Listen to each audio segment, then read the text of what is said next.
dito sa ating National School-Based Feeding Program. Ang naging bago sa aming sistema sa programang ito ay dati namimili tayo kung sino ang bibigyan. Dahil namimili tayo kung sino yung mga undernourished, sino yung mga kulang ang pagkain sa bahay.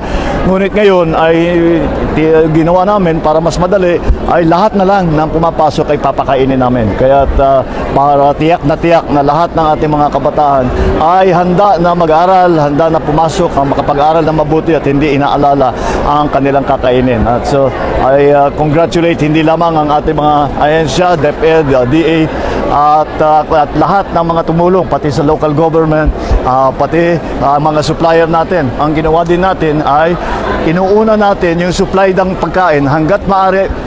Inuuna namin ang mga local supplier.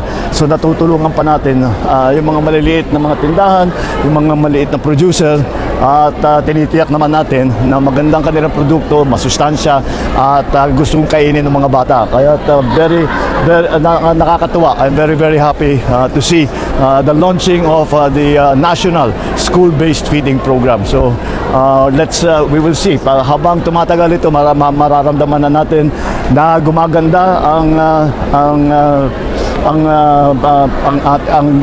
ligtas ang ating mga bata sa sakit, at sila ay malakas ang kanilang katawan para makapag-aral sila ng mabuti, makapaglaro sila ng mabuti, at kompleto ang maging experience ng ating mga kabataan sa eskwela. Alright. Okay. Recently, nag-announce si Lona Secretary sa wage hike sa national level. Yes. Any study na pwede natin possibly ma-expand dito sa ibang region? Hindi, patuloy naman. Ang Tripartite Wage Board, Regional Tripartite Wage Board, patuloy yan, hindi tumitigil yan. Patuloy na tinitignan at inaaral kung ano ba ang talagang presyuhan doon sa bawat region para malagay na tama ang ating wage rate o kung kailangan ng wage hike, kung magkano.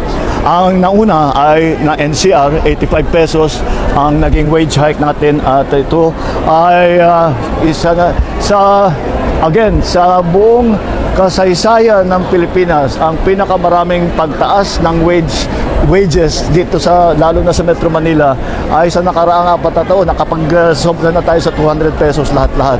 Ang susunod ay sa mga region pero matagal pa yan, mga September, October pa yung mga iba. Kaya pagka natapos na sila sa kanilang pag-aaral ay lalabas na rin natin yung ating mga naging resulta at kung ano ang rekomendasyon ng ating Tripartite Wage Board sa iba't ibang region para titignan natin na maganda ang magiging matulong natin sa ating mga mamamayan na nagtatrabaho. At yan ang pinaka-importante sa lahat. Okay.